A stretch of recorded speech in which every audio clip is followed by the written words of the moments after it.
They were the precursors to the suppressor powers, the governing forces within the known universe. They desired war, blood, and violence, yet in many respects they weren't so different to us. They simply wanted more, unceasingly wanting of everything, and whilst we offered the 3 Ps contract, the conflict races chose a more blunt and uncompromising approach. They simply offered death. Intruder's War Diaries, 760 SD. Long before SLA Industries rose to power, the world of progress was called the known universe. A universe of countless solar systems, each governed under various hegemonies, and in almost every case, the conflict species were utterly merciless, with no consideration for any species outside their own. In time, 5 primary species rose to prominence. The Grosh, more commonly known as the root dogs, bioengineers willing to break and mold any form of life to their destructive needs. This species used their knowledge to create armies of animalistic horrors known as the herd. Of all the conflict species, the Grosh were the most feared. The Momics, the original masters of the Ebonites. They would drain their servitors of their flux and feast on their flesh. Indolent and apathetic, the Momic would spend most of their time contemplating the mysteries of the universe. They would, however, become highly dangerous foes if challenged, or, more importantly, if their food source was threatened.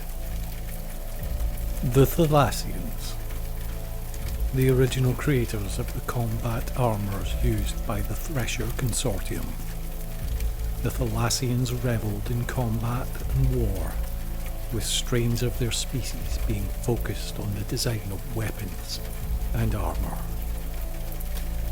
The Heracleum, plant-like mystics who would conquer entire systems and replace the natural ecosystems with their own.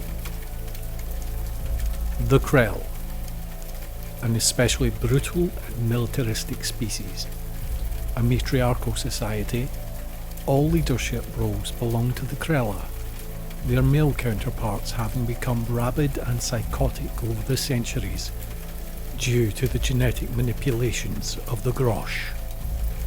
The known universe was trapped in a state of perpetual warfare. SLA Industries' historical archives contain little information on how or why the wars continued to wage century after century, with no room for diplomatic agreement. The conflict species were constantly vying for supremacy, spending their time and money developing new weapons and technology. The Krell at one point even entered into a brief alliance with the Grosh, using the Grosh's expertise in genetic manipulation to make their infantry more ferocious and make them capable of regeneration. However, this alliance broke down once the Krell had discovered the Grosh were making their soldiers into uncontrollable monsters. We can only assume this was intentional on the part of the Grosh, as such treachery was common among the conflict species. An important figure in the conflict era was Intruder, Mr. Slayer's right-hand man. His main role was that of assassin, dispatched to destroy SLA Industries' political enemies. They named him the Clockwork Killer, believing him to be merely another one of the company's weapons. Intruder's duties, however, were far-reaching. He empowered the Ebonites to liberate themselves from their subjugation under the Momics, and contributed his years of experience fighting the conflict species to the Stormer project. His main role, though, was always to slip behind enemy lines and eliminate any opposition. His knowledge of anatomy allowed him to butcher opponents with skill, and he was a master of powers unknown to any of the conflict species. A power similar to, but different from, the ebb. His enemies reported him as Killneck, and claimed that he was indestructible. Many among the conflict species sought out other Killneck to no avail. As far as anyone could tell, Intruder was a species of one. And in the 9 centuries of SLA Industries' rule, there has never been a report of any other Killneck within the world of Progress. Theories abound about Intruder. Does he hide his true origins? Have there ever been other Killneck? Or did Intruder destroy them all? In -5 standard date, SLA Industries entered the known universe as a high-quality arms dealer for anyone who could afford their goods. SLA Industries produced weapons of war ranging from firearms to powered armour to military vehicles. They even produced custom variants based on the client's needs. However, what made SLA Industries stand out above all else were their biogenetic products.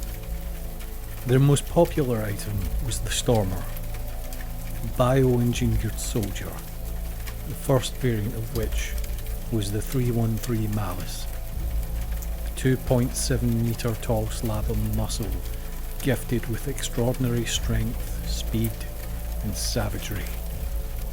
Soon after its launch, the Malice was filling the ranks of the armies of countless conflict species, while the Grosh and Thalassians were studying the creature in an attempt to replicate it, to no avail.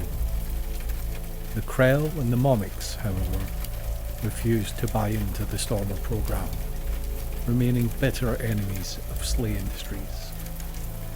The Stormers were just one part of Mr. Slayer's grand plan, known as the Big Picture.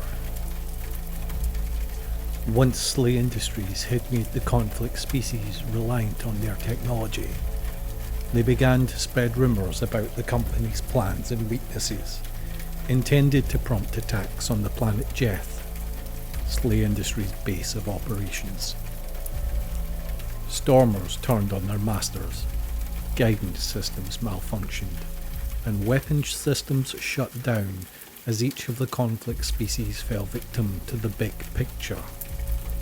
The destruction was devastating, and ushered in the end of the conflict era as incalculable conflict species were rendered extinct.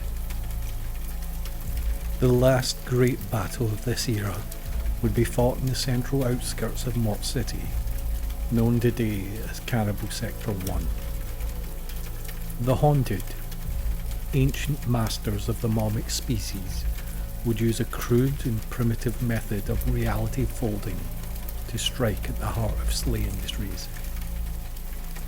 200 Momic would be met with 4,000 Malice Stormers, and when the carnage was over, SLA would emerge victorious. The last of the Momic burning the remaining flux to create a giant orb of white light. This orb, known as the White, has remained on Mort, mysterious, restless, indestructible, and was left alone until an Ebon pupil of SLA Industries entered it. A monster re-emerged, a twisted mix of Ebon and Momic, the first Neckanthrope, a new type of Ebonite, and one which would come to rule over the species much as the Momic had before. 2 conflict species had joined with SLA Industries before the Big Picture, the Shakhtar and the Wraithen, and alongside the liberated Ebonites, these species would find protection and employment with SLA Industries. What remained of the conflict species fled beyond White Earth and the gates of Herodotus into the region we know as conflict space. And so, the conflict era ended, SLA Industries stood victorious, and the known universe was renamed the World of Progress. For that is what SLA wished to bring to this new era. Thank you for listening to this, the first in a series of videos covering the lore of Nightfall Games' SLA Industries tabletop role-playing game. If you enjoyed this video, please be sure to leave a like, share it among your friends, and subscribe by ringing that bell.